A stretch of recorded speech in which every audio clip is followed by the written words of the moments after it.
செம்ம டேஸ்டியான ஒரு நார்த் இந்தியன் ரெசிபி பார்க்கலாம். ஆலு பராத்தா எப்படி செய்யுதுன்னு பார்க்கலாம் வாங்க. அதுக்கு நான் இன்றைக்கி 4 பொட்டேட்டோ எடுத்திருக்கேன். 2 பெருசாகவும் 2 சின்னதாகவும் எடுத்துருக்கோம். அதை பாதியாக கட் பண்ணிவிட்டு ஒரு பவுலில் போட்டு தண்ணி ஊற்றி கூட தேவையான அளவு உப்பு போட்டு குக்கரில் வச்சு 3லேருந்து 4 விசில் விட்டு எடுத்துக்கோங்க. இப்போது நல்லா வெந்ததுக்கப்புறம் தண்ணியை ஊற்றிட்டு இந்த மாதிரி ஓரளவுக்கு ஆறினதுக்கப்புறம் அந்த தோல்லாம் நம்ம எடுத்து போட்டுக்கலாம். இப்போது ஸ்மேஷர் வச்சு ஸ்மாஷ் பண்ணிக்கலாம். அப்படி இல்லைன்னா நீங்கள் கிரேட் கூட பண்ணிக்கலாம் கிரேட்டர் மூலயமா. இப்போது இது கூடவே ஒரு பெரிய சைஸ் ஆனியனை பொடியாக கட் பண்ணி சேர்த்துக்கோங்க. கூடவே கொஞ்சம் போல் கொத்தமல்லி, 1 ஸ்பூன் தனி மிளகாத்தூள், 1/2 spoon garam masala, 1/4 spoon chat masala, கொஞ்சம் போல் கசூரி மேத்தி ஆட் பண்ணிக்கோங்க.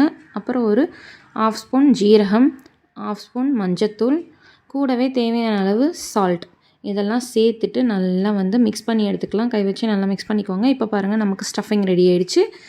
இப்போது நான் இன்றைக்கி கோதுமை மாவில் தான் செய்ய போகிறேன்.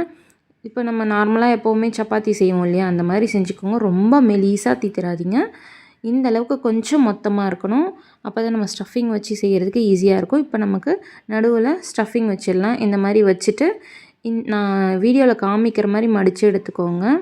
இந்த மாதிரி அப்படியே ரிப்பன் ஷேப்பில் இப்படியே மடிச்சிட்டே வந்திங்கன்னா நல்லா ஃபுல்லாக மடித்து எடுத்துக்கலாம். மடிச்சுட்டு மேலே இருக்கிற எக்ஸ்ட்ரா கோதுமை மாவை எடுத்துட்டு இப்போ நான் மறுபடியும் அதே மாதிரி தட்டி இப்போ நான் வீடியோவில் காமிக்கிற மாதிரியே செஞ்சுக்கோங்க. இப்போ நார்மலாக சப்பாத்தி செய்வோம் இல்லையா, அதே மாதிரி செஞ்சுக்கோங்க. ரொம்ப அழுத்தம் கொடுத்து செஞ்சிடாதீங்க. ஸ்டஃபிங்லாம் வெளியில் வந்துடும். லைட்டாக அப்படியே ஜென்டிலாக இந்த மாதிரி ப்ரெஸ் பண்ணி விட்டுட்டே வாங்க. அவ்வளோதான், தேய்ச்சி எடுத்துகிட்டு வந்தாச்சு. இப்போது பேன் சூடானதுக்கப்புறம் நம்ம தோசைக்கல்லில் போட்டு ஒரு பக்கம் லைட்டாக திருப்பி போட்டு இப்போது 2 பக்கமே ஆயில் அப்ளை பண்ணிக்கலாம். நார்மலாக நம்ம சப்பாத்தி சுடுவோம் இல்லையா, அதே மாதிரியே நல்லா லைட்டாக ப்ரெஸ் பண்ணி விட்டிங்கன்னா நல்லா புஃப்னு வரும் சூப்பராக. 2 பக்கமும் ஆயில் அப்ளை பண்ணிவிட்டு நல்லா 2 பக்கமும் ரோஸ்ட் பண்ணி எடுத்துகிட்டு வந்துடலாம்.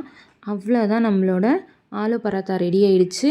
இது கூட ரா ஆனியனும் தயிரும் வச்சு சாப்பிட்டோன்னா சூப்பராக இருக்கும். இல்லை ஊறுகாய் வச்சு சாப்பிட்டாலும் சூப்பராக இருக்கும். இந்த மாதிரி ஒரு தடவை ட்ரை பண்ணி பாருங்கள்.